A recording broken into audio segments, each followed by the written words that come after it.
산적 소굴을 겨우 빠져나온 사공훈. 이번엔 명문세가 남궁세가의 문 앞에 섭니다. 허공을 걷는 신공, 스스로 움직이는 신검. 듣기만 해도 허풍 냄새가 진동하지요. 그러나 허풍을 꿰뚫는 건 언제나 사기꾼의 눈이라는 걸 오늘 확인해 보시겠습니다. 오늘의 이야기를 시작하겠습니다. 강호의 협과 의리를 지키려면 구독과 좋아요는 필수. 팽팽하게 당겨진 활시위처럼 흑호체의 연무장에는 숨막히는 긴장감이 감돌았습니다. 새벽의 차가운 안개가 걷히기도 전이었지만 그곳에 모인 이들이 뿜어내는 열기와 살기는 이미 한낮의 태양보다 뜨거웠습니다. 한쪽에는 가짜 비급에 심취하여 이성을 상실한 산적들이 짐승처럼 거친 숨을 몰아쉬며 서 있었고, 반대쪽에는 천하제일검가라 불리는 남궁세가의 가주 남궁천이 홀로 고고하게 버티고 서 있었습니다. 그리고 그 좁혀지지 않는 평행선의 중심에 겉으로는 태산처럼 의연하지만 속으로는 당장이라도 오줌을 지릴 것 같은 공포와 싸우고 있는 사공훈이 있었습니다. 사공훈의 등줄기를 타고 식은땀이 쉴 새 없이 흘러내려 속옷을 적셨습니다. 눈앞에 있는 남궁천은 그가 지금까지 상대해본 동네 건달이나 삼류 낭인들과는 차원이 다른 존재였습니다. 뿜어져 나오는 기세만으로도 피부가 따끔거릴 정도였으니 그가 검을 뽑는다면 자신의 목이 몸통과 분리되는 것은 찰나의 순간일 터였습니다. 도망칠 곳은 없었습니다. 뒤에는 광신도가 되어버린 산적들이, 앞에는 살기 등등한 검귀가 버티고 있는 진퇴양난의 형국이었습니다. 사공훈이 할 수 있는 유일한 생존 전략은 자신이 가진 모든 미천을 털어 이 상황을 연극으로 만드는 것뿐이었습니다. 엄백호가 으르렁거리며 다시 자세를 잡았습니다. 남궁천의 일격의 혈도가 눌려 쓰러졌던 그는 사공훈이 던져준 엉터리 비급이 주는 맹목적인 믿음 하나로 기어이 몸을 일으켜 세운 상태였습니다. 퉁퉁 부어오른 주먹과 터진 입술에서 피가 흘러내렸지만 그의 눈빛은 고통을 초월한 광기로 번들거렸습니다. 그는 마치 불나방이 불길을 향해 뛰어들듯 죽음이 뻔히 보이는 남궁천을 향해 저기를 드러냈습니다. 남궁천의 미간이 좁혀졌습니다. 강호의 수많은 고수와 겨루어 보았지만 이런 종류의 기괴한 기세는 처음이었습니다. 내공의 깊이나 무공의 초식을 떠나 목숨을 도외시한 맹목적인 돌진은 그 자체로 부담스러운 법이었습니다. 남궁천이 검 자루를 쥔 손에 힘을 주며 차갑게 일갈했습니다. 사파의 무리가 감히 정파의 검을 능멸하려 드느냐. 내 놈들의 그 썩어빠진 정신머리를 내 검으로 씻어주마. 남궁천의 선언과 함께 그의 전신에서 푸른 검기가 아지랑이처럼 피어올랐습니다. 그것은 실질적인 살상력을 가진 기운이었습니다. 엄백호와 산적들이 겁도 없이 달려들려는 찰나, 사공훈이 나지막하지만 위험 있는 목소리로 그들을 제지했습니다. 멈춰라. 짧은 한마디였지만 효과는 절대적이었습니다. 폭주하려던 산적들이 일제히 동작을 멈추고 사공훈을 바라보았습니다. 그들에게 사공훈의 말은 곧 법이자 하늘의 뜻이었습니다. 사공훈은 뒷짐을 진 채 남궁천을 향해 천천히 걸어 나갔습니다. 발바닥에 땀이 차 미끄러질 뻔한 것을 발가락에 힘을 주어 간신히 버티며 그는 최대한 우아하고 침착한 걸음걸이를 유지하려 애썼습니다. 그의 표정은 세상만사에 통달한 신선처럼 평온해 보였으나 소매 속에 감춘 손은 자석 장치의 덮개를 벗기기 위해 필사적으로 꼼지락거리고 있었습니다. 사공훈은 남궁천의 코앞, 검이 닿을 듯 말 듯한 거리까지 다가가 멈춰 섰습니다. 남궁천의 서슬퍼런 눈빛이 사공훈을 꿰뚫을 듯 응시했습니다. 보통 사람이라면 그 기세에 눌려 뒷걸음질 치거나 주저앉았을 테지만 사공훈은 생존 본능이 이성을 마비시킨 상태였습니다. 그는 오히려 남궁천의 눈을 똑바로 바라보며 상대를 하수 취급하는 전형적인 고수의 화법을 구사했습니다. 자네의 검은 너무 시끄러워. 살기에 젖어 울고 있지 않은가. 남궁천의 눈썹이 꿈틀했습니다. 천하의 남궁세가 가주에게 검이 시끄럽다니. 이것은 무인으로서 견딜 수 없는 모욕이었습니다. 자존심에 금이 간 남궁천의 얼굴이 붉게 달아올랐습니다. 그는 더 이상 대화를 섞을 가치도 없다는 듯 검을 뽑아들었습니다. 경쾌한 금소금과 함께 백룡검이 칼집을 박차고 나왔습니다. 눈부신 검광이 사공훈의 목을 향해 쇄도했습니다. 산적들이 비명을 질렀습니다. 그 속도는 번개와도 같아 일반인의 눈으로는 쫓을 수조차 없었습니다. 사공훈의 동공이 확장되었습니다. 죽는다. 이대로라면 목이 달아난다. 뇌가 정지하고 심장이 멎을 듯한 공포가 그를 덮쳤습니다.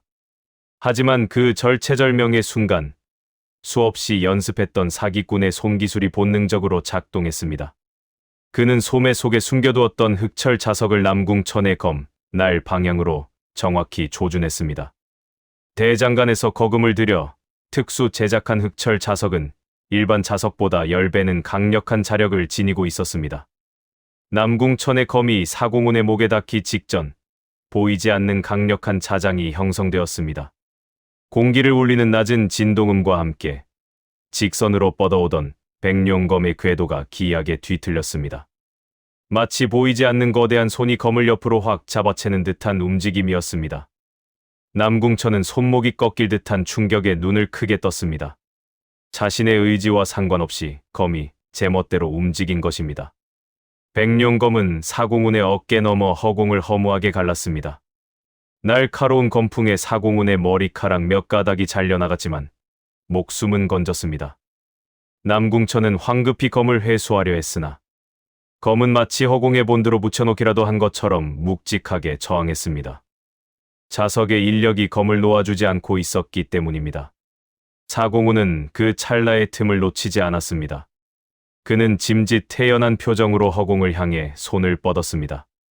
마치 자신이 내공을 운용하여 검을 제어하고 있는 것처럼 보이게 하기 위한 연출이었습니다. 검이 주인을 거부하는군. 살생을 즐기는 주인은 필요 없다는 뜻이야. 사공훈이 자석을 쥔 손을 허공에서 휘젓자 인력에 이끌려 백룡검이 파르르 떨리며 춤을 추기 시작했습니다.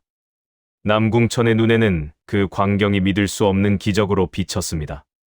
손가락 하나 대지 않고 상대의 검을 마음대로 조종하는 경지. 전설 속에서나 존재한다는 이기어검이었습니다. 화경의 고수들조차 평생에 한 번 도달할까 말까. 한 신의 영역을 내공이라곤 티끌만큼도 느껴지지 않는 이 정체불명의 사내가 눈앞에서 시전하고 있는 것입니다. 남궁천의 입에서 경악에 찬 신음이 터져 나왔습니다.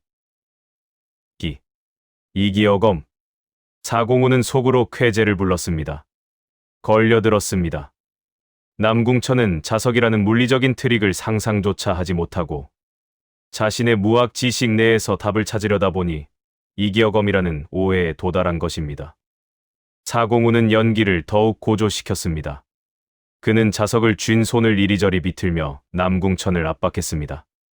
그때마다 남궁천은 검을 놓치지 않으려 안간힘을 써야 했고 검이 제멋대로 움직이자 그의 몸도 덩달아 춤을 추듯 휘청거렸습니다. 천하제일검가의 가주가 보이지 않는 힘에 농락당하는 꼴은 실로 처참했습니다. 사공훈이 서늘하게 경고했습니다. 검을 놓게. 억지로 잡고 있으면 손목이 부러질 걸세. 남궁천은 이를 악물었습니다. 가주가 자신의 검을 뺏긴다는 것은 죽음보다 더한 치욕이었습니다. 그는 온몸에 내공을 끌어올려 검을 움켜쥐었지만 자연의 힘인 자력을 인간의 근력으로 이겨내기는 역부족이었습니다. 결국 남궁천은 중심을 잃고 한쪽 무릎을 꿇고 말았습니다. 검을 지팡이 삼아 간신히 버티고 있는 그의 이마에는 굵은 땀방울이 비 오듯 쏟아지고 있었습니다. 연무장은 찬물을 끼얹은 듯 고요해졌습니다. 산적들은 입을 다물지 못했습니다. 바위를 부수던 자신들의 대장을 손가락 하나로 제압했던 그 무시무시한 고수를 사공훈은 손도 대지 않고 무릎 꿇린 것입니다. 엄백호는 감격에 겨워 눈물을 흘리며 바닥에 머리를 찧었습니다. 산적들이 환호성을 지르며 사공훈의 이름을 연호했습니다. 남궁천은 멍하니 자신의 검을 바라보았습니다. 손이 부들부들 떨리고 있었습니다. 완패였습니다. 변명의 여지가 없는 압도적인 실력 차이였습니다. 내공을 전혀 느끼지 못한 것은 상대가 이미 자연과 하나 된 반박귀진의 경지에 도달했기 때문이라는 결론에 도달했습니다.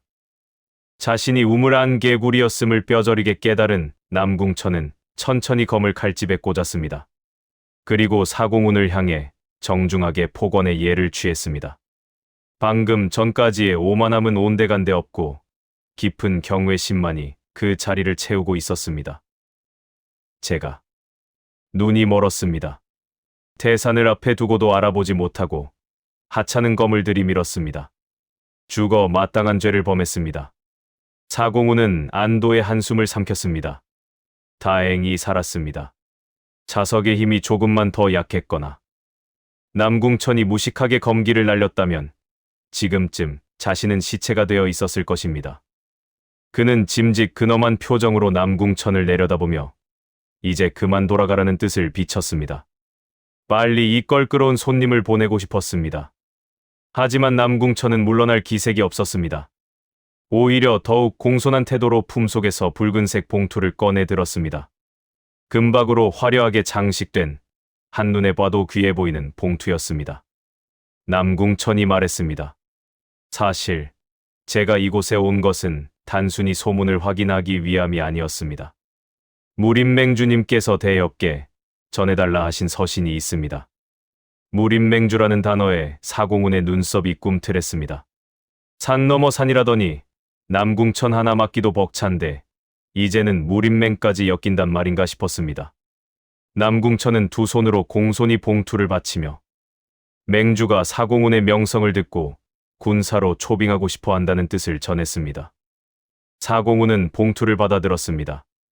묵직했습니다. 그 무게가 마치 자신의 목을 조여오는 족쇄처럼 느껴졌습니다. 거절할 수 있을까? 지금 이 상황에서 거절했다가는 남궁천이 의심을 품을지도 모릅니다. 게다가 흑호체에 계속 머물러 봤자 산적 놈들 뒤치다거리나 해야 하고 언제 또 다른 도전자가 찾아올지 모르는 불안한 나날의 연속일 뿐이었습니다. 그때 남궁천이 결정적인 한마디를 덧붙였습니다. 대엽께서 오신다면 맹주님께서 친히 군사의 직위를 내리시겠다고 약속하셨습니다. 또한 대엽의 편의를 위해 황금 1000냥과 최고급 저택을 제공하실 것입니다. 황금 1000냥. 그 단어가 사공훈의 귓가에 천상의 종소리처럼 울려 퍼졌습니다. 그 돈이면 지긋지긋한 도박 빚을 다 갚고도 남은 인생을 떵떵거리고 살 수 있었습니다. 사공훈의 눈동자가 흔들렸습니다. 이것은 기회였습니다. 산적 소굴에서 썩느니 무림맹이라는 거대한 우산 속으로 숨어 들어가는 것이 훨씬 안전하고 배부른 선택이었습니다. 등잔 밑이 어둡다고 하지 않던가. 사공훈은 필사적으로 입꼬리가 올라가는 것을 참으며 짐짓 고민하는 척 뜸을 들였습니다. 그리고 마지못해 승낙한다는 듯 고개를 끄덕였습니다. 재물 따위는 내게 돌멩이와 같네만. 맹주가 그토록 간청한다면 무시하는 것도 도리가 아니겠지. 가세. 내 잠시 속세에 바람을 쐬러 가는 셈치지. 사공훈의 승낙에 남궁천의 얼굴이 밝아졌습니다. 하지만 그때 뒤에서 지켜보던 엄백호가 울부짖으며 달려와 사공훈의 바짓가랑이를 붙잡았습니다. 그는 자신들을 버리고 가지 말라며 통곡했습니다. 산적들도 땅을 치며 울부짖었습니다. 사공훈은 엄백호를 내려다보며 난감한 표정을 지었습니다. 이 껌딱지들을 어찌 떼어놓는단 말인가. 그는 엄백호의 어깨에 손을 올리고 세상에서 가장 자비로운 표정을 연기했습니다. 백호야. 내가 떠나는 것이 아니다. 더 넓은 세상의 도를 전하러 가는 것이다. 너희는 이곳에서 내가 남긴 비급을 연마하며 기다리거라. 내가 돌아올 때까지 흑호체를 천하제일의 문파로 만들어 놓아야 할 것이다. 그것은 지킬 수 없는 약속이자 희망 고문이었습니다. 하지만 엄백호는 그 말조차 깊은 가르침으로 받아들였습니다. 그는 눈물 콧물을 쏟으며 뼈가 부서지는 한이 있어도 정진하겠노라 맹세했습니다. 사공훈은 속으로 안도의 한숨을 내쉬었습니다. 드디어 이 지긋지긋한 산적 소굴을 탈출한다. 그것도 남궁세가 가주의 호위를 받으며 황금 1000냥이 기다리는 꽃길로 향하는 것입니다. 사공훈은 남궁천이 준비한 백마에 올라탔습니다. 형편없는 승마 실력 탓에 말 위에서 휘청거렸지만 남궁천은 그것조차 말의 기운과 동화되는 고수의 과정이라 해석하며 감탄했습니다. 사공훈은 멀어지는 흑호체를 뒤로하고 강호의 중심으로 향했습니다. 바람이 불어와 그의 옷자락을 펄럭였습니다. 품속에 있는 자석이 짤랑거리며 쇳소리를 냈습니다. 마치 앞으로 닥쳐올 파란만장한 운명을 경고하는 듯한 소리였습니다. 사공우는 모르고 있었습니다. 무림맹이라는 곳은 산적 소굴과는 비교도 안 될 만큼 교활한 여우들과 굶주린 늑대들이 득실거리는 정글이라는 것을. 그리고 그곳에서 그를 기다리고 있는 것은 단순한 황금이 아니라 목숨을 담보로 한 더 거대하고 치명적인 사기극이라는 것을. 강호의 드리운 거대한 거짓말의 서막은 이제 막 올랐을 뿐이었습니다. 남궁세가의 호위를 받으며 그 코체를 떠난 사공훈의 여정은 겉보기에는 화려하기 그지없었습니다. 최고급 비단으로 장식된 마차와 산의 진미가 깔린 밥상, 그리고 천하제 일검과 가주의 극진한 보필까지. 누가 봐도 강호의 큰 어른이 행차하는 모습이었습니다. 하지만 그 화려한 껍데기 속에서 사공훈의 속은 시커멓게 타들어가고 있었습니다. 그는 마차 안에서 덜컹거리는 진동을 온몸으로 느끼며 품속에 숨겨둔 자석을 만지작거렸습니다. 언제 어디서 또 다른 미친놈이 튀어나와 칼을 겨눌지 모른다는 불안감 때문이었습니다. 무림맹으로 가는 길은 꽃길이 아니라 지뢰밭 위를 걷는 것과 다를 바가 없었습니다. 해가 뉘엿뉘엿 넘어가고 사공훈 일행은 객잔의 짐을 풀었습니다. 남궁천이 통째로 빌린 객잔은 일반적인 숙소가 아니었습니다. 강호의 호걸들이나 이용한다는 고급 객잔으로 기둥 하나하나에 용과 호랑이가 조각되어 있는 웅장한 곳이었습니다. 사공훈은 상석에 앉아 차려진 음식을 바라보았습니다. 기름진 오리 구이와 향긋한 술 냄새가 코를 찔렀지만 입맛이 돌기는커녕 목구멍이 포도청이었습니다. 그는 젓가락을 들었다 놨다 하며 눈치를 살폈습니다. 혹시라도 음식에 장난을 쳤을까 봐 의심하는 직업병이 도진 탓이었습니다. 야바위꾼 시절부터 그는 남이 주는 공짜 음식은 절대 믿지 않았습니다. 세상에 공짜는 없으며 호의 뒤에는 반드시 함정이 숨어 있다는 것이 그의 철칙이었습니다. 그때였습니다. 닫혀있던 객잔의 문이 소리 없이 열리며 기묘한 분위기에 노인이 들어섰습니다. 허리에는 표주박을 주렁주렁 매달고 얼굴에는 검은 반점이 가득한 기괴한 인상의 노인이었습니다. 남궁천의 눈썹이 꿈틀했습니다.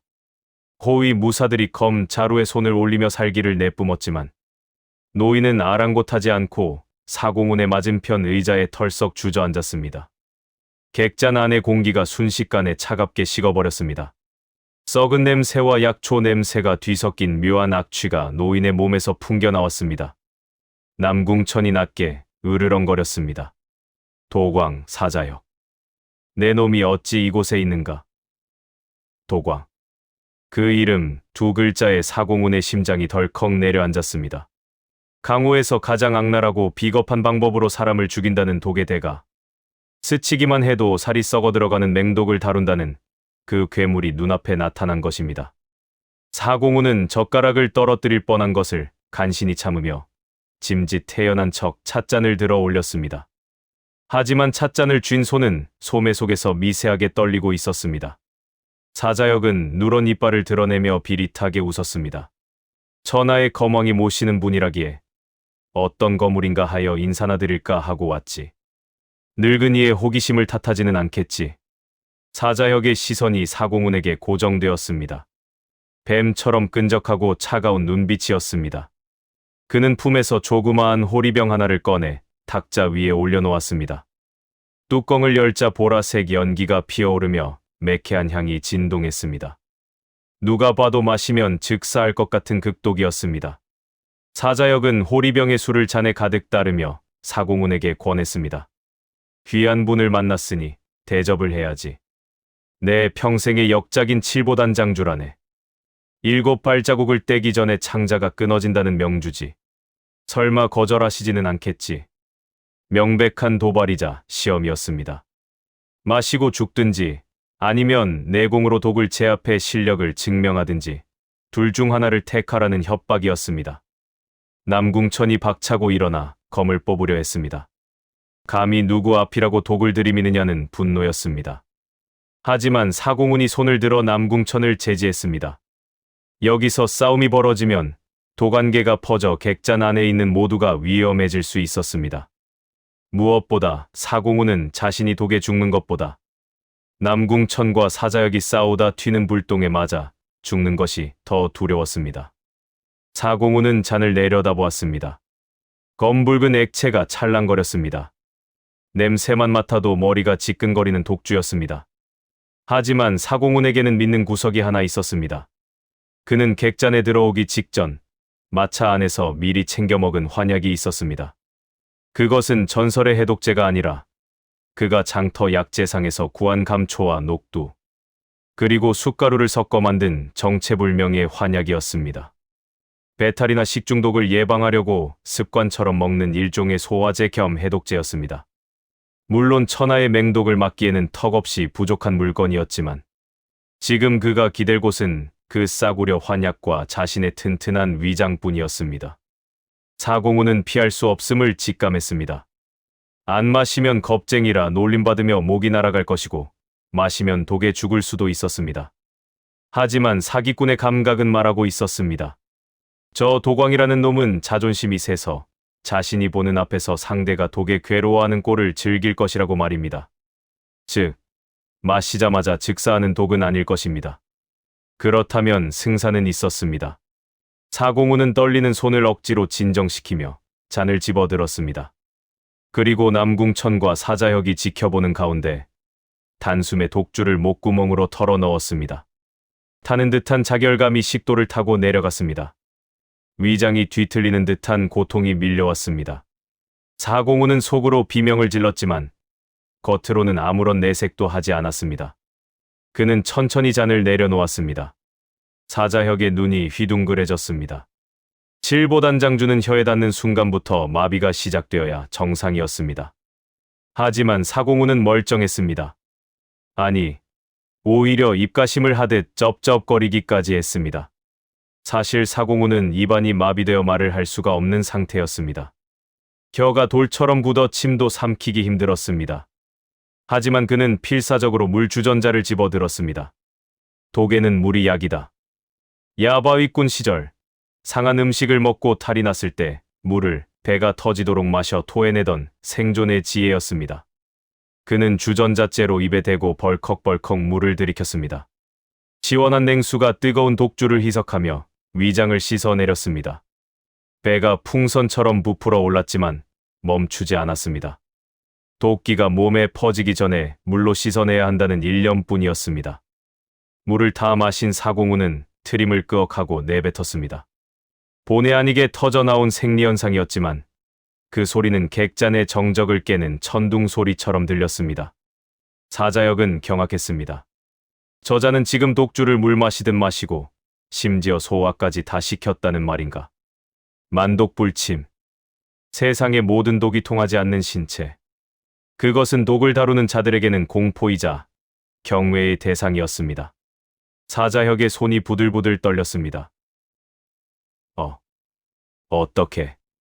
칠보단장주를 마시고도 사공우는 혀의 마비가 조금 풀린 것을 느꼈습니다. 숯가루 환약이 위장에서 독기를 흡착하고 엄청난 양의 물이 독성을 묽게 만든 덕분이었습니다. 그는 짐짓 쓴 표정을 지으며 사자역을 바라보았습니다. 술이 좀 독하군. 숙성이 덜 되었어. 다음에는 물을 좀 타게나. 그 한마디는 사자혁의 자존심을 산산조각 냈습니다. 평생을 바쳐 만든 맹독이 이 남자에게는 그저 조금 독한 싸구려 술에 불과했다는 뜻이었습니다. 물을 타라는 말은 독의 이치를 꿰뚫은 고수의 조언처럼 들렸습니다. 사자혁은 자신의 독공이 어린애 장난 취급을 받았다는 충격에 휩싸였습니다.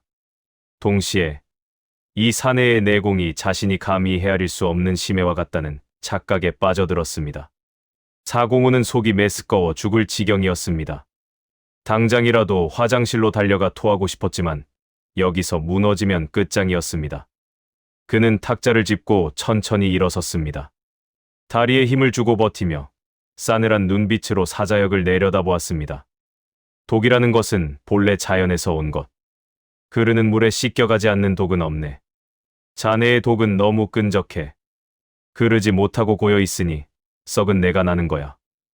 아무 말 대잔치였지만 사자역에게는 천기누설과도 같은 깨달음이었습니다. 흐르는 독, 무형지독의 경지를 말하는 것인가? 사자역은 전율했습니다. 그는 의자에서 내려와 바닥에 넙죽 엎드렸습니다. 오만방자하던 도광의 모습은 사라지고 깨달음을 구하는 늙은 제자의 모습만이 남았습니다. 대협, 아니, 스승님, 제가 어리석었습니다.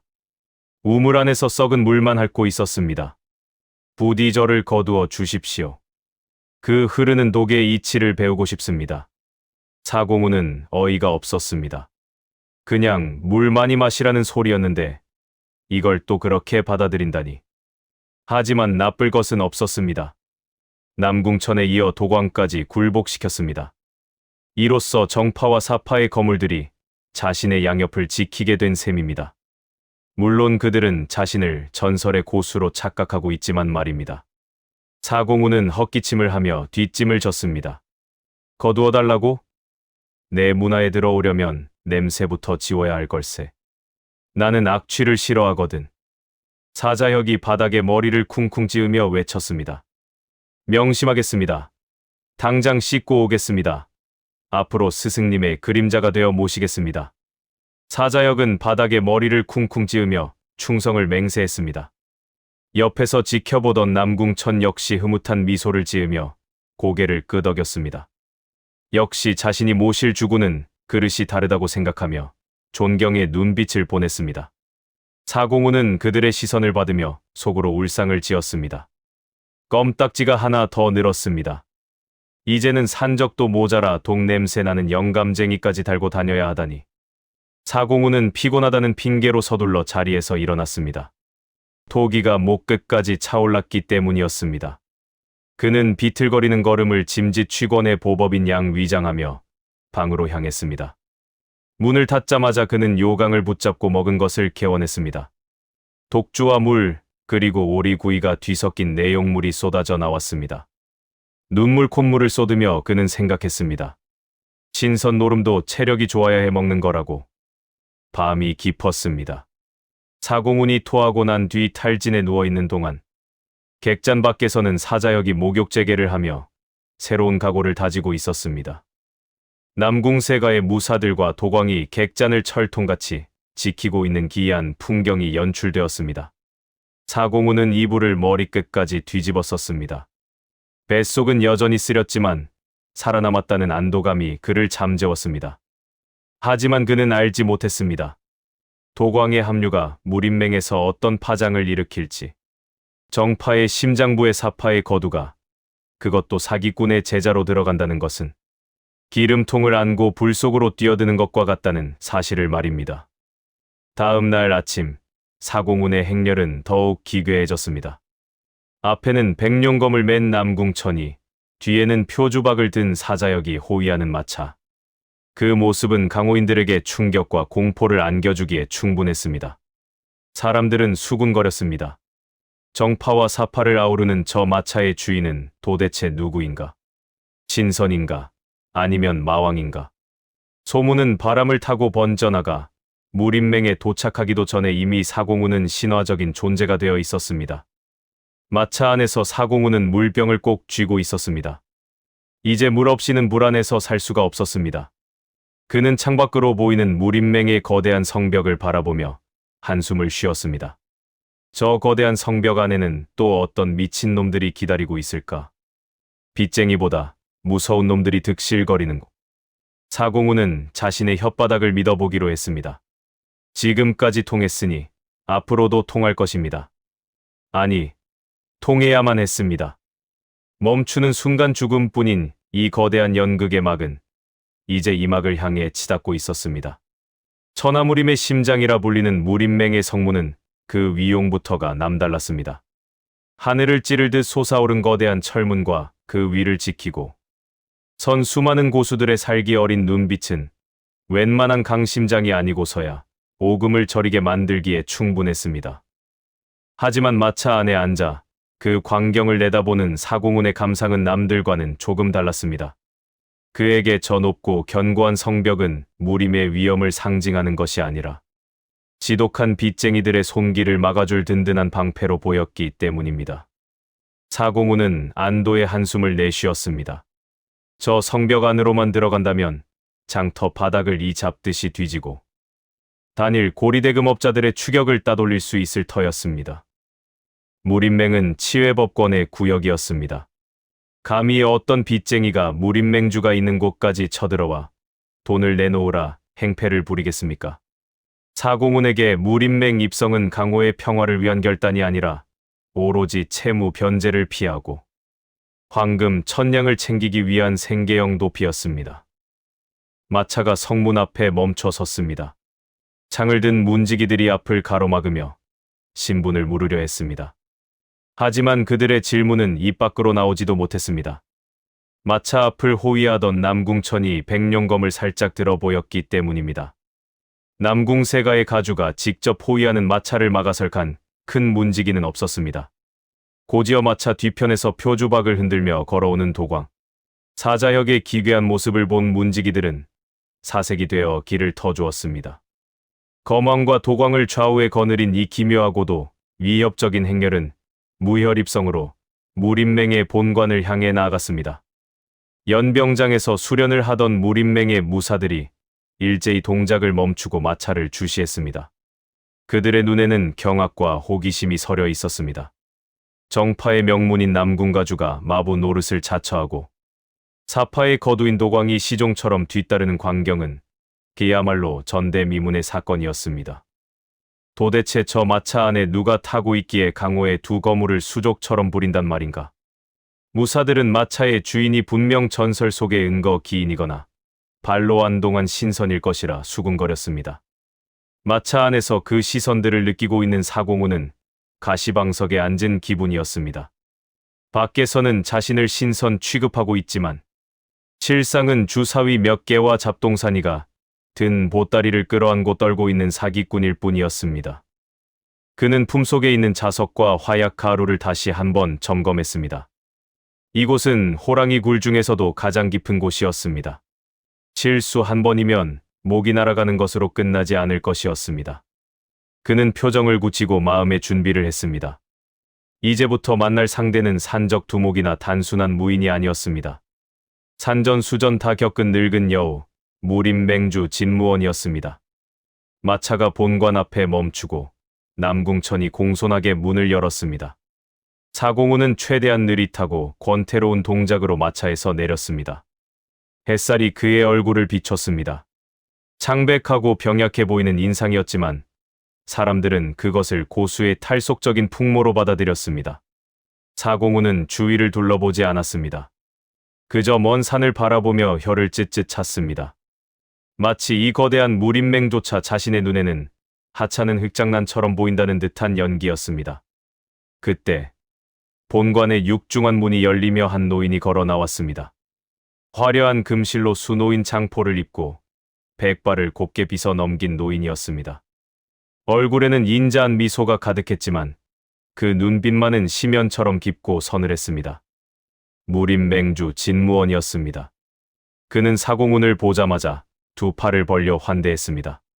귀한 손님이 오셨다며 호들갑을 떠는 그의 목소리는 부드러웠으나 사공운의 본능은 경고음을 울렸습니다. 저 노인은 위험하다. 웃음 뒤에 칼을 숨기고 있는 부류였습니다. 진무원은 사공운의 손을 덥석 잡았습니다. 사공운은 순간 움찔했으나 내색하지 않고 태연하게 악수에 응했습니다. 진무원의 손가락이 은근슬쩍 사공운의 맥을 짚으려 했습니다. 내공의 수위를 가늠해보려는 뻔한 수작이었습니다. 사공운은 당황하지 않고 미리 준비해둔 수를 썼습니다. 그는 겨드랑이에 힘을 주어 혈류를 일시적으로 압박하는 동시에 손목을 살짝 비틀어 맥을 흐트러뜨렸습니다. 야바위 기술 중 하나인 손목 꺾기였습니다. 진무원의 눈썹이 미세하게 꿈틀했습니다. 잡히는 맥이 없었습니다. 아니, 맥이 뛰지 않는 것처럼 고요했습니다. 죽은 사람의 맥이거나 아니면 맥박조차 마음대로 조절하는 신의 경지였습니다. 진무원은 후자라고 판단했습니다. 진무원은 잡았던 손을 놓으며 더욱 정중하게 고개를 숙였습니다. 과연 소문대로라며 감탄하는 척했지만 그의 눈은 여전히 사공훈을 탐색하고 있었습니다. 사공훈은 속으로 식은땀을 삼켰습니다. 첫 번째 탐색전은 간신히 넘겼습니다. 진무원은 사공훈을 맹주 집무실로 안내했습니다. 남궁천과 사자역은 밖에서 대기하도록 조치되었습니다. 밀실에 단둘이 남게 된 사공훈은 숨이 막힐 듯한 긴장감을 느꼈습니다. 집무실은 호화로웠지만 서늘했습니다. 벽에는 역대 맹주들의 초상화가 걸려 있었고 곳곳에 놓인 명검과 비급들은 이곳이 권력의 정점임을 보여주었습니다. 진무원은 직접 차를 따르며 사공훈에게 권했습니다. 향긋한 차 향기가 피어올랐지만 사공훈에게는 독약처럼 느껴졌습니다. 그는 찻잔을 들지 않고 진무원을 빤히 쳐다보았습니다. 기싸움이었습니다. 먼저 입을 여는 쪽이 지는 것이었습니다. 긴 침묵 끝에 진무원이 먼저 입을 열었습니다. 그는 빙빙 돌리지 않고 본론을 꺼냈습니다. 지금 강호는 마교의 준동으로 위태로운 상황이며 무림맹에는 난세를 헤쳐나갈 지략가가 필요하다고 했습니다.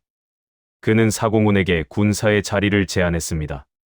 단순한 참모가 아니라 맹주 다음가는 권한을 가진 총군사의 직책이었습니다. 파격적인 제안이었습니다. 사공훈은 콧방귀를 뀌었습니다. 속으로는 황금 천냥과 권력의 침을 흘리고 있었지만 겉으로는 그런 세속적인 것에는 관심 없다는 듯한 태도를 취했습니다. 그는 찻잔의 물결을 응시하며 뜬구름 잡는 소리를 늘어놓았습니다. 구름은 바람이 부는 대로 흐를 뿐 자리에 연연하지 않는다느니, 권력은 쥐려 할수록 모래처럼 빠져나간다느니 하는 도가적인 헛소리였습니다. 하지만 진무원에게는 그 말이 욕심 없는 고수의 철학으로 들렸습니다. 진무원은 사공훈의 태도에 조바심을 느꼈습니다. 이 인재를 놓칠 수 없었습니다. 남궁천을 굴복시키고 도광을 감화시킨 능력이면 마교와의 전쟁에서 결정적인 패가 될 것이 분명했습니다. 진무원은 조건을 상향 조정했습니다. 황금 2,000냥, 그리고 무림맹 내에서의 모든 행동에 대한 면책 특권, 심지어 자신이 소장하고 있는 영약까지 내걸었습니다. 황금 2,000냥. 사공훈의 동공이 미세하게 흔들렸습니다. 그 돈이면 빚을 갚는 정도가 아니라 아예 작은 성 하나를 사서 평생을 왕처럼 살 수 있었습니다. 더 이상 튕기다가는 쪽박을 찰 수도 있었습니다. 사공훈은 못 이기는 척 한숨을 내쉬며 말했습니다. 강호의 창생이 도탄에 빠졌다니 내 잠시 속세에 머물며 짐을 덜어주겠소. 사공훈의 수락에 진무원의 얼굴에 화색이 돌았습니다. 하지만 사공훈은 한 가지 조건을 걸었습니다. 자신은 전면에 나서서 싸우는 무인이 아니라 뒤에서 판을 잇는 전략가이니 절대로 칼을 들고 싸우는 일은 없도록 해달라는 것이었습니다. 겉으로는 지휘관의 위엄을 내세운 것이었지만 실상은 싸우다 죽기 싫다는 처절한 생존 본능의 발로였습니다. 진무원은 흔쾌히 수락했습니다. 어차피 사공훈의 무력은 이미 검증되었다고 착각하고 있었기에 그를 지휘부에 앉혀두는 것이 더 효율적이라 판단한 것입니다. 협상은 타결되었습니다. 사공훈은 무림맹의 총군사가 되었습니다. 진무원은 즉시 간부들을 소집하여 사공훈을 소개했습니다. 수십 명의 장로와 당주들이 모인 대회의실에 사공훈이 들어서자 장례는 술렁거렸습니다. 내공도 없어 보이는 비실비실한 사내가 총군사라니 반발하는 기색이 역력했습니다. 개 중에는 대놓고 비웃음을 흘리는 자들도 있었습니다. 사공훈은 그들의 시선을 즐기듯 유유히 상석으로 걸어갔습니다. 그리고 자리에 앉자마자 품에서 주사위 2개를 꺼내 탁자 위에 툭 던졌습니다. 맑은 소리와 함께 주사위가 빙글빙글 돌았습니다. 모두의 시선이 주사위에 쏠렸습니다. 사공훈이 입을 열었습니다. 인생은 도박이고 전쟁도 도박이지. 너희들이 검을 믿을 때 나는 확률을 믿는다. 불만 있는 놈은 앞으로 나와라. 이 주사위보다 운이 좋은 놈만 내게 말을 걸 자격이 있다.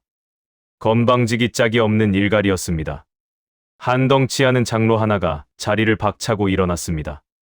그는 사공훈의 머리통을 부숴버리겠다며 위협적으로 다가왔습니다. 사공훈은 눈 하나 깜짝하지 않았습니다. 그는 주사위를 손가락으로 튕기며 나직이 중얼거렸습니다. 셋을 세면 엎어질 것이다. 하나, 둘, 셋.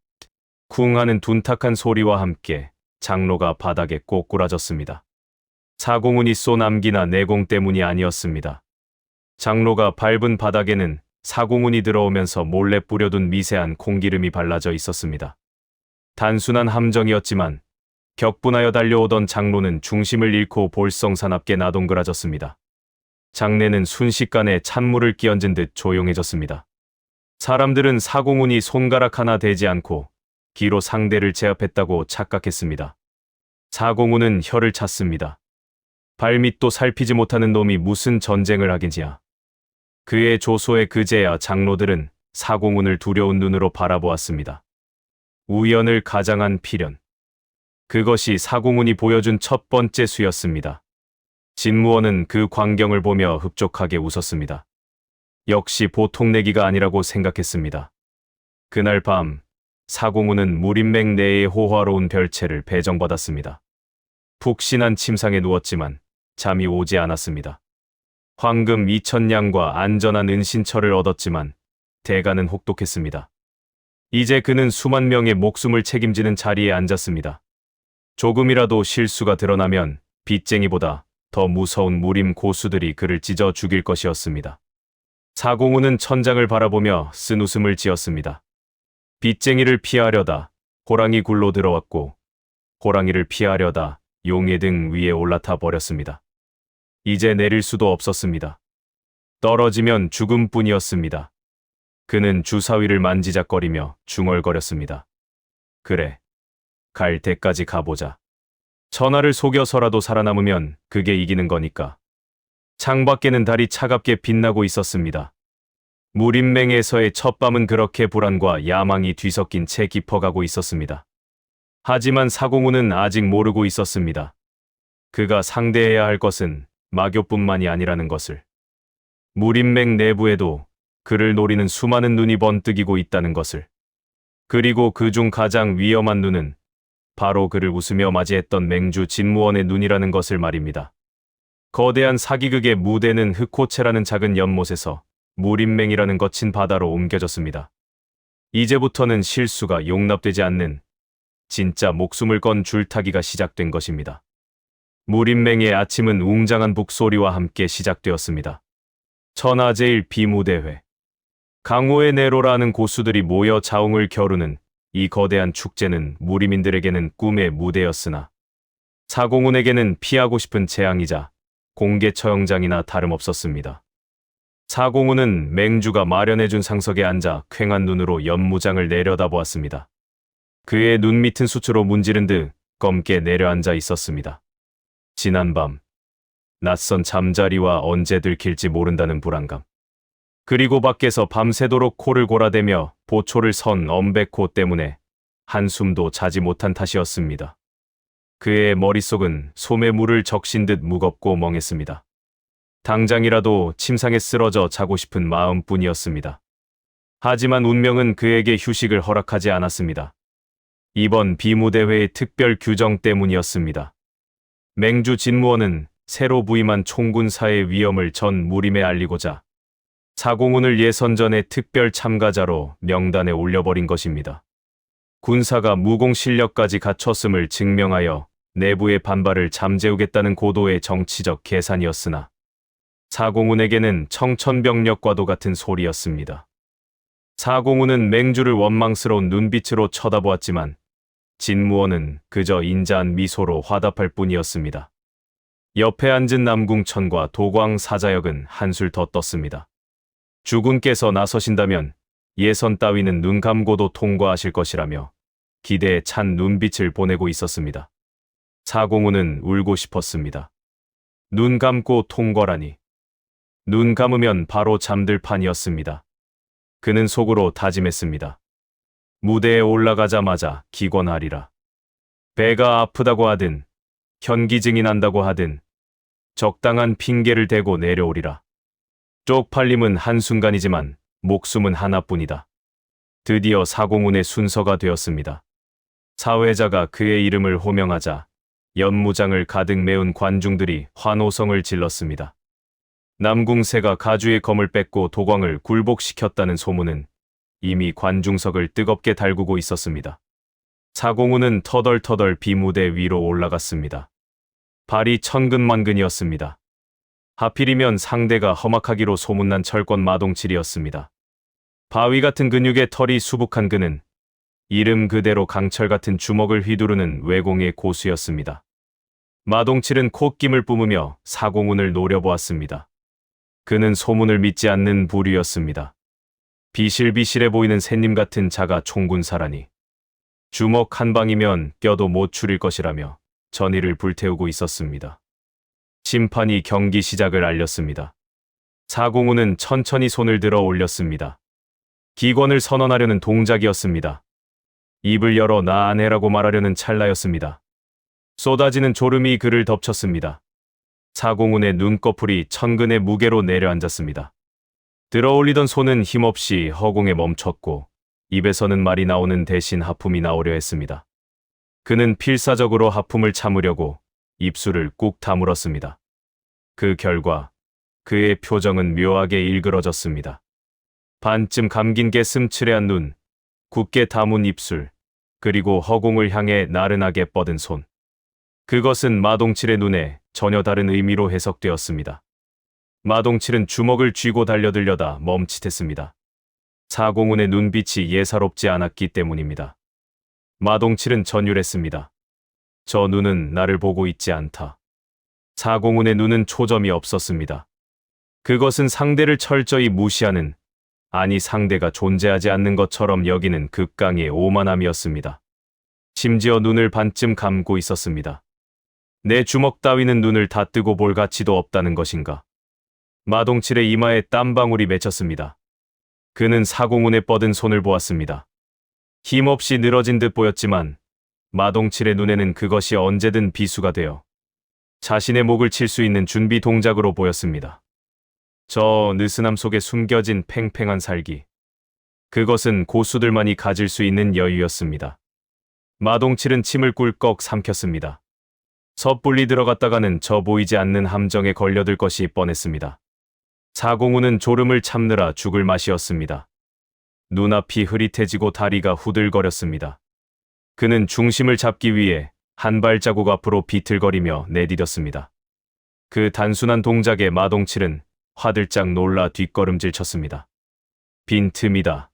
아니, 유인책인가? 마동칠의 머릿속이 복잡해졌습니다. 사공운의 자세는 허점투성이었습니다. 가슴이 텅 비어 있었고 하체는 부실해 보였습니다. 하지만 그 완벽한 허점 때문에 오히려 들어갈 수가 없었습니다. 천하의 고수가 저런 뻔한 빈틈을 보일 리가 없다. 저건 함정이다. 들어가는 순간 내 목이 날아간다. 마동칠의 본능이 경고음을 울려대고 있었습니다. 사공우는 눈을 깜빡였습니다. 너무 졸려서 눈물이 찔끔 나왔습니다. 그 눈물을 본 마동칠은 기겁했습니다. 슬픔. 나를 죽여야 하는 것에 대해 연민을 느끼고 있는 건가? 살인을 앞두고 눈물을 흘리는 자비로운 살인마. 마동칠의 상상력은 공포를 먹고 무럭무럭 자라나 괴물을 만들어내고 있었습니다. 사공운이 다시 한번 하품을 참느라 어깨를 들썩였습니다. 마동칠에게는 그것이 내공을 끌어올리는 거대한 태동으로 느껴졌습니다. 대기의 흐름이 바뀌고 주변의 공기가 사공운을 중심으로 소용돌이치는 환각까지 보였습니다. 마동칠의 입에서 신음이 새어나왔습니다. 압도적인 기세에 눌려 숨을 쉴 수가 없었습니다. 싸우지도 않았는데 전신이 땀으로 흠뻑 젖었습니다. 그는 사공운의 눈을 다시 보았습니다. 여전히 몽롱하고 초점 없는 눈. 그것은 생과 사를 초월한 무아지경의 눈빛이었습니다. 이길 수 없다. 저자는 인간이 아니다. 지면 그 자체다. 관중석은 쥐 죽은 듯 조용했습니다. 그들은 영문을 몰랐습니다. 두 사람이 꼼짝도 하지 않고 서로를 노려보고만 있었기 때문입니다. 하지만 고수들의 눈에는 다르게 보였습니다. 남궁천은 감탄하며 무릎을 쳤습니다. 보십시오. 총군사께서 기세만으로 상대를 압박하고 계십니다. 저것이 바로 심검의 경지입니다. 도광 사자역도 고개를 끄덕였습니다. 눈빛에 독을 담았군요. 시선만으로 상대의 간담을 서늘하게 만드는 무형지독입니다. 그들의 엉터리 해설은 주위 사람들에게 빠르게 퍼져나갔습니다. 관중들은 숨을 죽이고 사공훈의 눈빛 연기를 감상했습니다. 정작 사공훈은 한계에 도달하고 있었습니다. 아, 못 참겠다. 그냥 눕자. 그는 다리에 힘이 풀려 스르르 주저앉으려 했습니다. 몸이 앞으로 기울어지는 순간이었습니다. 마동칠이 비명을 지르며 바닥에 넙죽 엎드렸습니다. 제가 졌습니다. 살려만 주십시오. 경기장에 정적이 흘렀습니다. 그리고 고지어 천둥 같은 환호성이 터져 나왔습니다. 총군사 만세, 손가락 하나 까딱 안 하고 이겼다. 눈빛만으로 제압했어. 사공훈은 멍하니 바닥에 엎드린 마동칠을 내려다보았습니다. 졸려서 휘청거린 것뿐인데 왜 저러고 있는 건가? 그는 상황 파악이 되지 않았지만 일단 이겼다니 다행이었습니다. 그는 짐짓 근엄하게 헛기침을 하며 마동칠에게 말했습니다. 일어나게. 자네의 주먹은 강했네. 다만 마음이 약했을 뿐이야. 사실 주먹이 얼마나 강한지 본 적도 없지만 대충 둘러댔습니다. 마동칠은 감격에 눈물을 흘렸습니다. 강함을 인정받았다는 기쁨과 살아남았다는 안도감이 뒤섞였습니다. 가르침, 뼈에 새기겠습니다. 마동칠은 비틀거리며 무대 아래로 내려갔습니다. 사공훈은 관중들의 환호에 손을 흔들어 답했습니다. 사실 손을 흔든 게 아니라 졸려서 팔을 휘적거린 것에 가까웠지만 사람들은 그조차도 고수의 여유로운 인사라고 받아들였습니다. 사공훈이 자리로 돌아오자 진무원이 박수를 치며 맞이했습니다. 대단하오. 기세만으로 적을 굴복시키다니 내가 사람을 제대로 바꾸려. 사공훈은 피곤한 표정으로 털썩 자리에 앉았습니다. 별거 아닙니다. 그저 조금 피곤했을 뿐입니다. 진무원이 감탄하며 말했습니다. 피곤하다. 아, 상대를 상대할 가치조차 느끼지 못해 권태로웠다는 뜻이군요. 역시 대협의 그릇은 남다릅니다. 진무원의 꿈보다 해몽은 기가 막혔습니다. 사공훈은 대꾸할 힘도 없어 고개만 끄덕였습니다. 이제 예선이 끝났으니 좀 쉴 수 있으려나 기대했습니다. 하지만 진무원의 다음 말은 사공훈의 졸음을 확 달아나게 만들었습니다. 예선 통과를 축하하오. 본선은 사흘 뒤요. 그때는 무기를 든 고수들이 출전하니 대협의 그 무형검을 볼 수 있겠구려. 본선. 무기 사용, 허용. 사공훈의 얼굴이 하얗게 질렸습니다. 맨주먹인 마동칠이야 눈빛으로 겁줘서 보냈지만 칼 들고 설치는 놈들에게 눈빛이 통할 리가 없었습니다. 게다가 무형검이라니. 있지도 않은 검을 어떻게 보여준단 말인가. 사공훈은 등골이 오싹해졌습니다. 졸음은 온데간데 없이 사라지고 다시 생존을 위한 두뇌 회전이 시작되었습니다. 사흘. 그에게 남은 시간은 단 사흘이었습니다. 그 안에 보이지 않는 검을 만들어내야 했습니다. 사공훈은 탁자 위에 놓인 찻잔을 바라보았습니다. 찻잔 속에 비친 자신의 얼굴이 울상을 짓고 있었습니다. 햇빛이 찻잔의 수면에 반사되어 눈을 찔렀습니다. 순간 사공훈의 머릿속에 번개 같은 아이디어가 스쳤습니다. 빛, 그리고 반사. 야바위판에서 상대를 속일 때 쓰던 거울 트릭. 그것을 조금만 응용하면 보이지 않는 검을 만들 수 있을지도 몰랐습니다. 사공훈은 입가에 비릿한 미소를 머금었습니다. 이번 판은 좀 더 정교한 장난질이 필요했습니다. 그는 남궁천을 불렀습니다. 자네, 혹시 수정이나 유리를 잘 깎는 세공사를 아는가? 남궁천이 의아해하며 물었습니다. 세공사요. 갑자기 그건 왜 찾으십니까? 내 검을 손봐야겠네. 너무 예리해서 눈에 보이지 않게 감추는 작업이 필요해. 남궁천은 전율했습니다. 검을 감춘다니. 그것은 검의 형태를 지우고 심검으로 나아가는 과정이 분명했습니다. 그는 즉시 무림맹 최고의 장인을 수소문하러 뛰어갔습니다. 무림맹의 연무장 위로 자결하는 태양이 뜨겁게 내리쬐고 있었습니다. 구름 한 점 없는 맑은 날씨는 관중들에게는 더할 나위 없는 구경거리였으나 사공훈에게는 생존을 위한 필수 조건이자 구세주였습니다. 그는 하늘을 올려다보며 눈부신 태양을 향해 속으로 감사의 절을 올렸습니다. 만약 오늘 비라도 내렸다면 그의 목은 이미 바닥을 뒹굴고 있었을 테니까 말입니다. 사공훈은 소매 속에 감춘 물건을 손끝으로 확인하며 비무대 위로 올랐습니다. 그의 손에는 아무런 무기도 들려 있지 않았습니다. 본선 상대는 공동파의 장로이자 쾌검이라 불리는 유광이었습니다. 그는 이름처럼 빠른 검술을 자랑하는 고수였습니다. 유광은 빈손으로 올라온 사공훈을 보며 의아한 표정을 지었습니다. 예선전에서 눈빛만으로 상대를 제압했다는 소문은 들었지만 본선은 무기 사용이 허용된 진검승부였습니다. 맨손으로 자신의 쾌검을 상대하겠다는 것은 오만이자 모욕으로 느껴졌습니다. 유광이 검을 뽑아 겨누며 날카롭게 물었습니다. 대엽의 검은 어디에 있소? 설마 빈손으로 나를 상대하겠다는 거요? 사공훈은 뒷짐을 진 채 피식 웃었습니다. 등줄기에는 식은땀이 흐르고 있었지만 그는 10년 묵은 체증도 내려가게 할 만큼 시원한 표정을 연기했습니다. 그는 천천히 하늘을 가리키며 대답했습니다. 내 검은 너무 커서 칼집에 담을 수가 없네. 이미 이곳에 가득 차 있지. 관중석이 술렁거렸습니다. 허공이 검이라니. 역시 차원이 다른 고수라는 찬사가 터져 나왔습니다. 하지만 유광은 코웃음을 쳤습니다. 말장난으로 검을 막을 수는 없는 법이었습니다. 그는 기합과 함께 바닥을 박차고 쇄도하며 외쳤습니다. 그 거창한 검, 내 눈으로 확인해 주리라. 유광의 검이 뱀처럼 휘어지며 사공훈의 가슴을 노리고 날아들었습니다. 빠르다.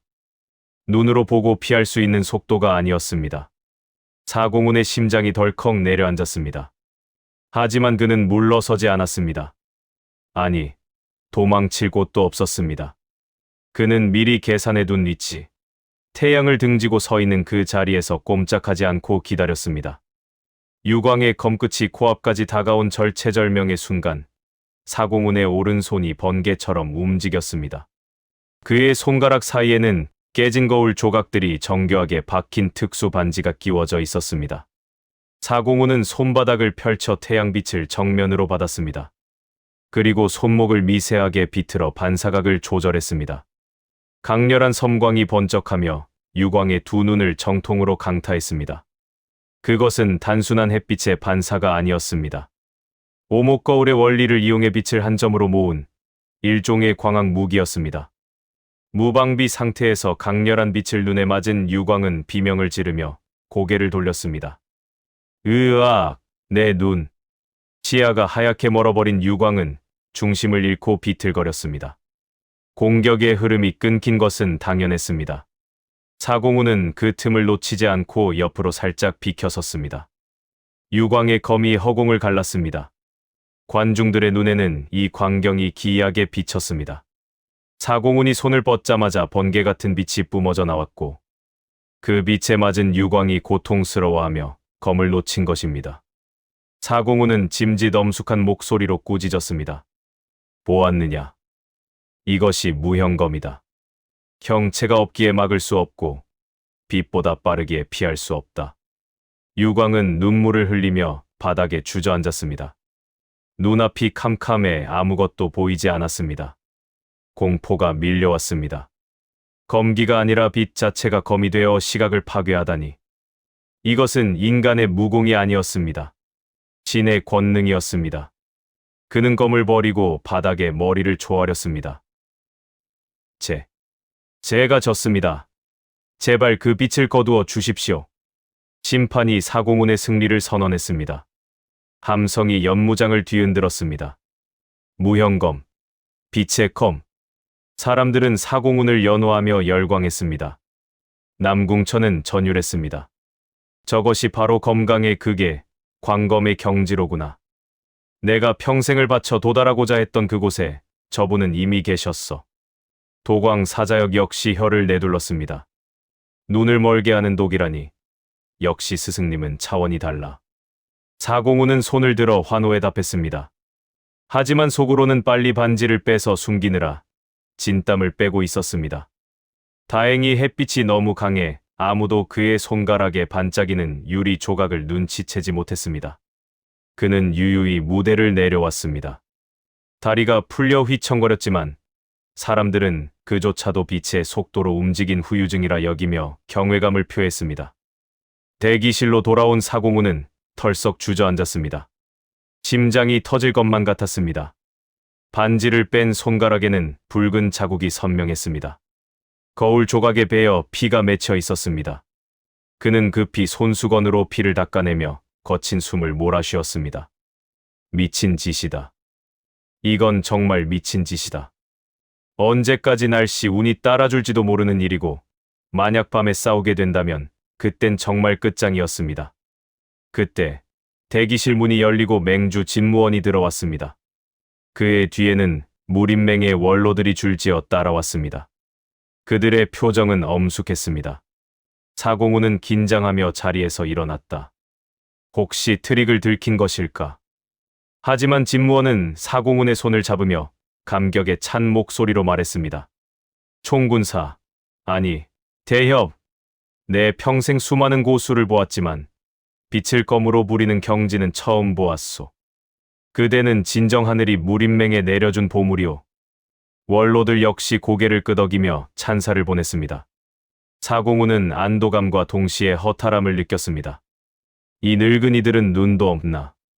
그게 거울 장난인 걸 아무도 모른단 말인가. 하긴 누가 상상이나 했겠는가. 천하제일 비무대회에서 거울로 빛을 쏘는 짓거리를 할 줄은. 사공훈의 사기는 상식의 허를 찌르는 것이었습니다. 너무나 어이없는 방법이라 오히려 의심조차 받지 않는 역발상의 승리였습니다. 진무원은 사공훈을 상석에 앉히며 중대 발표를 했습니다. 이제 대협의 실력은 검증되었소. 더 이상 비무대회에 나가는 것은 시간 낭비일 뿐이오. 나는 맹주의 권한으로 대협을 이번 대회의 우승자로 선언하고 즉시 마교 토벌을 위한 총사령관으로 임명하겠소. 총사령관. 사공훈의 귀를 의심했습니다. 우승 상금은 좋았지만 총사령관이라니. 그것은 전쟁터 한복판으로 나가라는 소리가 아닌가. 사공훈이 당황하며 물었습니다. 저기, 맹주, 저는 뒤에서 전략을 짜기로 약속하지 않았습니까? 진무원이 대답했습니다. 물론이오. 하지만 병사들의 사기를 위해서는 대협 같은 절대 고수가 깃발을 들어줘야 하오. 걱정 마시오. 실무는 장군들이 할 것이고 대협은 그저 자리에 앉아 존재감만 보여주면 돼요. 존재감만 보여주면 된다. 그 달콤한 말에 사공훈은 또다시 넘어가고 말았습니다. 황금 2,000냥의 우승 상금까지 더해지면 빚을 갚고도 3대가 놀고 먹을 돈이었습니다. 한 번만 더 눈 딱 감고 연기하면 된다. 전쟁터라고 해도 총사령관이 칼 들고 설칠 일은 없을 테니까. 사공훈이 비장하게 수락했습니다. 알겠습니다. 무림의 평화를 위해 이 한 몸 바치겠습니다. 사공훈의 대답에 대기실 안은 박수갈채로 가득 찼습니다. 하지만 사공훈은 창밖을 보며 마른 침을 삼켰습니다. 하늘에는 먹구름이 몰려오고 있었습니다. 비가 올 징조였습니다. 만약 저 먹구름이 조금만 더 빨리 왔다면 오늘 비무대회에서 눈이 먼 것은 유광이 아니라 자신이 되었을 것입니다. 운명은 그를 벼랑 끝으로 몰아가고 있었지만 동시에 기가 막힌 타이밍으로 그를 살려주고 있었습니다. 사공훈은 자신의 손가락을 만지작거렸습니다. 거울 반지는 이제 쓸모가 없어졌습니다. 전쟁터에서는 햇빛보다 더 강력한 무기가 필요했습니다. 그의 머릿속은 벌써 다음 사기를 위한 구상으로 복잡해졌습니다. 그날 밤 사공훈은 꿈을 꾸었습니다. 수만 명의 병사들이 그를 향해 환호하는 꿈이었습니다. 하지만 그 환호성은 곧 비명으로 바뀌었고 병사들은 빚쟁이로 변해 그를 쫓아왔습니다. 식은땀을 흘리며 깨어난 사공훈은 물을 한 바가지 들이켰습니다. 갈증은 가시지 않았다. 거짓말을 하면 할수록 목은 더 타들어갔습니다. 하지만 멈출 수는 없었습니다. 그는 이미 호랑이 등에서 내려와 용의 등에 올라탔고 그 용은 이제 마교라는 지옥불을 향해 날아가고 있었습니다. 사공훈은 짐을 챙겼습니다. 화약 가루, 자석, 거울 조각, 그리고 뱃속에서 소리를 내는 보거음 연습장까지. 사기꾼의 가방은 언제나 묵직했습니다. 그는 거울 속에 비친 자신을 보며 씁쓸하게 웃으며 중얼거렸습니다. 가자, 사공훈.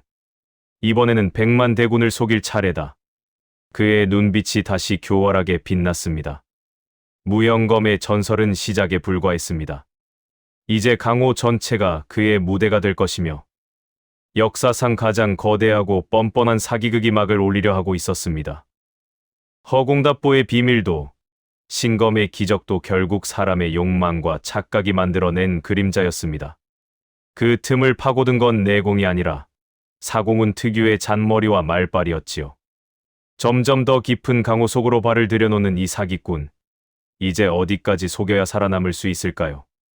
오늘의 이야기는 여기까지입니다. 들어주셔서 감사합니다. 강호의 길은 끝나지 않습니다. 다음 이야기에서 다시 만나려면 구독과 좋아요, 알림 설정까지 부탁드립니다. 여러분의 참여가 곧 이 무협 세계를 더욱 빛나게 합니다.